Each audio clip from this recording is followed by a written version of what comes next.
Chad Hasty Show, News Talk, KFYO. Joining us on the phones right now, GOP political strategist Matt Mackowiak. Matt, good morning. How are you? Good morning, Chad. I'm doing great. How are you doing? Doing great. Appreciate you joining us today. Before we get to some of the national stuff, I want to stay in Texas and talk a little bit about the race between Beto O'Rourke and Ted Cruz on, I guess it was Friday of last week. The Cruz, or maybe Thursday, the Cruz campaign said, okay, let's do 5 debates in Texas. And it looks like there's going to be some negotiation as to how many debates exactly and where all they're going to be. But I was a little surprised that Cruz wanted 5 debates. You don't normally see that many debates offered up by an incumbent that is heavily favored to win. Were you surprised by it, and what do you think the strategy is? Well, 5 is a lot, particularly given that Senator Cruz is going to have to spend, somewhat unexpectedly, have to spend 3 of the 4 weeks of August in D.C. because the Senate will be in session, which is not traditionally what happens. And then, of course, he'll be there pretty much the whole month of September, with the exception of the weekends. So he has limited time back in the state between now and November 6th. That said, I believe they're doing this because they feel Beto's too liberal for the state of Texas. And so part of what was interesting about the debate proposal the Cruz campaign put out there was they wanted individual debates to be about individual topics, so they could get sort of narrow and deep on economic issues and national security issues and social issues and other things, right? Major issues facing the country, but rather than having, each debate be a free-for-all, let's get narrow and deep. And so I think that's probably one of 2 things there. Number one, obviously you can prepare more if you know that a debate's about a particular topic. But number 2, I think they feel not only that Beto is too liberal for the state of Texas, and maybe that, his views, his actual policy views haven't gotten very much attention, but that this gives his team a chance to educate Texans about Beto O'Rourke's views, and to do it, on television, in the major markets around the state, and to get a lot of attention on it. So I think this is a strong and confident move from Cruz's campaign. You're right, though, that generally candidates that are ahead don't give their opponents free airtime. And so strategically there is a question about that. And if O'Rourke does really, really well, I'm sure people will second-guess it. Ultimately, Cruz is an outstanding debater. I think people recognize that. He's very substantive. He knows what he believes. He knows what he wants to do. And it'll be interesting. I think these debates will probably gain a large audience in Texas, but also even nationally. I think part of it might be also Cruz really likes debates.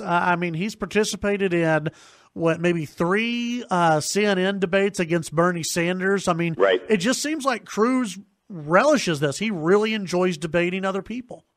He does. You're exactly right. And, one of the things he often says up on Capitol Hill when he's getting, buttonholed by reporters on the Capitol subway or in the sort of walkways around the buildings and up on the Senate side, he's always, asked all kinds of things, right? What do you think of Trump's tweet? What do you think of whatever? He says, listen, you want to talk about substance, about policy? I'll sit here and talk to you. If you want to talk about other things, I'm not interested. He says that over and over and over again. And in a debate, will there be some silly stuff? Probably, but the bulk of it will be on policy and on substance. And so he really is someone who's motivated and passionate about ideas. Not everyone in Texas obviously likes Ted Cruz or supports everything he stands for or believes he's, doing things that the state needs, et cetera. There certainly are, a good, third of the state probably that opposes Cruz, but there's a good majority, I believe, that strongly supports him. It's part of the reason why on the Republican primary, they delivered the state to him as a candidate for president. It's part of the reason why he easily won general election 6 years ago, and why ultimately I think he will win a decisive victory over O'Rourke. But look, this race is more interesting and more competitive, I think, than people thought it would be. But we're now entering the final 3 months of this race, and so we'll see whether O'Rourke can draw contrasts with Cruz that are politically advantageous in a red state. He's been, good at firing up the liberal base, and that helps you raise money, but it does not give you a path to victory. And that is the biggest question I have about O'Rourke and his team. What is his path to victory? Yeah. Let's see. Speaking of debates, you've got some in the Texas media who are a little upset that we're not going to see a debate between the lieutenant governor candidates and some of the other statewide elected officials. Maybe we'll see one between Governor Abbott and Lupe Valdez, but we may not see any other big-time debates. I don't know if the average Texan even cares about those type of debates, but are you surprised that the lieutenant governor doesn't want to face Collier in a debate? Oh, in some ways, yes. Only because Patrick is kind of similar to Cruz in the sense that he really, he's a strong communicator. He knows what he believes. He feels he's done a very good job as lieutenant governor, leading the Senate. And I think most people that have watched the Senate closely would agree with that. There were a lot of kind of Chicken Little predictions that Dan Patrick would be an epic disaster as lieutenant governor, and the Senate would be dysfunctional. Actually, the Senate's been more productive with him as lieutenant governor than at any time in the state's history. But again, look, these are strategic decisions these campaigns have to make, right? They have to decide, listen, we got limited time, we want to raise money, we want to go out and talk to voters. Debates are theater in a lot of cases. And if you have an opponent who's not raising money and is not really getting any traction, it's political malpractice to give them a debate, right? It may not be good civics, right? But it's just campaign malpractice to give them a debate. Well, and you don't see any of the statewide Democrats doing anything. No, that's exactly right. I mean, and I think in the case of the Attorney General, you've seen Nelson, go after Paxton personally, but not really, not that I've seen do it from a substance or policy standpoint. Look, all these folks are going to be whining about debates. I think ultimately what voters will be deciding is, do they like the direction the state's going? Do they like the direction the country's going? And who are the two choices they have on the ballot? And that's ultimately what's going to matter. The idea that like some televised debate for the fourth or fifth highest statewide office in Texas was going to be, receive a large television audience, I think is pretty naive. Yeah, I would agree with that. Let's switch to the national scene.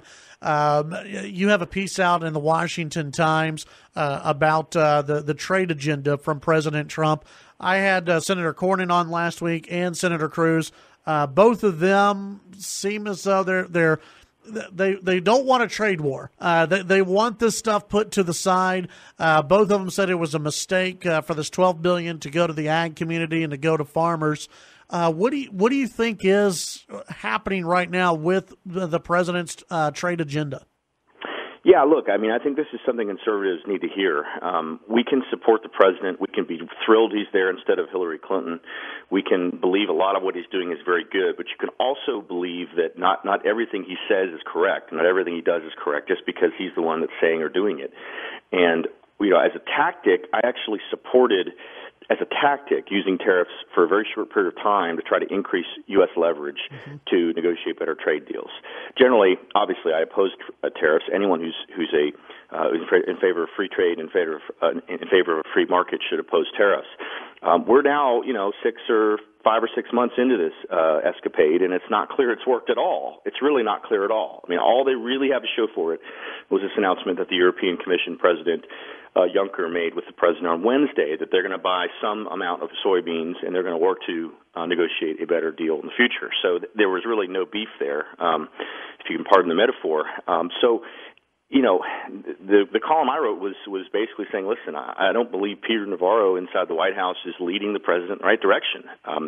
When the steel and aluminum tariffs were put on China, Navarro was all over television predicting that China would not respond and that no one that would be the subject of tariffs from the United States would respond because America's too strong economically. I mean, it was a comically inaccurate prediction. Every single tariff announcement the United States has made has been the subject of retaliatory tariffs to almost the same amount of business, of export. So obviously, we're entering an interesting period here. NAFTA, I think they initially set a Labor Day goal of trying to complete the NAFTA renegotiation.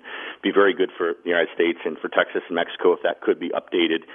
There's a lot on the line here. And I think for a lot of Republicans on Capitol Hill, they're not against targeting China and some of the pernicious practices that China uses in a narrow way, but using these broad-based tariffs against some of our allies and some of our largest trading partners is something that strategically I think most Republicans don't agree with. The question is, how is President Trump going to land the plane on these trade issues? And I don't think anyone knows the answer to that right now. Yeah, and when I had Senator Cornyn on the show last week, I asked him, where do you, because I think a lot of Republicans agree with what you said on, hey, as a tactic, yeah, let's impose these tariffs, let's try to make better deals and see what goes along. But what's the cutoff? Where is that line? And Senator Cornyn said, that's a great question. I don't know. And so I do wonder for Republicans in Congress, where that line is. Does it need to take 6 months? Does it need to take a year before we say this isn't working? And from what you're saying, doesn't sound like anyone really knows.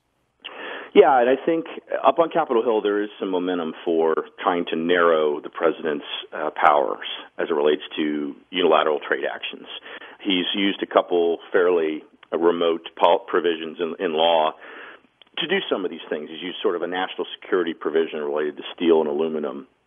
He used a Depression-era provision this week to put the $12 billion effectively bailout in place for agriculture. And so I think you may see some momentum for that in the Senate over the next few weeks. Whether that ultimately can pass the House and Senate and get signed by the president is a huge question mark. Doubt the president would sign a law that would narrow his power as it relates to trade. But obviously, I mean, people are watching this closely. I read a story over the weekend about how, the agriculture community in Kevin McCarthy's district in California is not going to benefit from this agriculture bailout. He's the House Majority Leader. That's pressure that's going to be, placed on him going forward. Last thing I'll just say about this, Chad, is, I really thought Ben Sasse had a great comment when this all happened last week with the $12 billion. And his point was, and Nebraska is the number one agriculture state in the country, and he said, our farmers don't want to get paid to lose. Right? And that's effectively what's happening now. I recognize the president made a promise to the agriculture community that they would not be hurt, and he's trying to deliver on that. And so his goals, I think, are laudable in terms of bringing back manufacturing, rising wages across the country, leveling the playing field, obviously getting to a reciprocal trade relationship with our allies and other countries we deal with would be ideal. But I think the question is whether the tactic of using unilateral tariffs is ultimately going to get us there. And right now, I think there's some real doubt that it's going to lead that way, but we'll see. All right. Matt Mackowiak, tell folks where they can listen to your podcast and sign up for your newsletter. Yeah, appreciate it. The newsletter is Must Read Texas. We take all the news from around the state, put it in one easy-to-read email every weekday morning. 3,000 Texans receive it every single day. You can sign up at mustreadtexas.com. There's a free one-week trial if you're interested. The podcast is called Mac on Politics. It's available in iTunes, Google Play, Stitcher, and on the web at maconpoliticspodcast.com. Most recent guest was Randy Barnett, a law professor at Georgetown University. We had a really interesting conversation with him about the Supreme Court and about the Supreme Court nomination of Brett Kavanaugh. So you can check that out. Very nice. Matt, thank you very much. Appreciate it. Thanks, Chad. Have a great week. You too. That's Matt Mackowiak.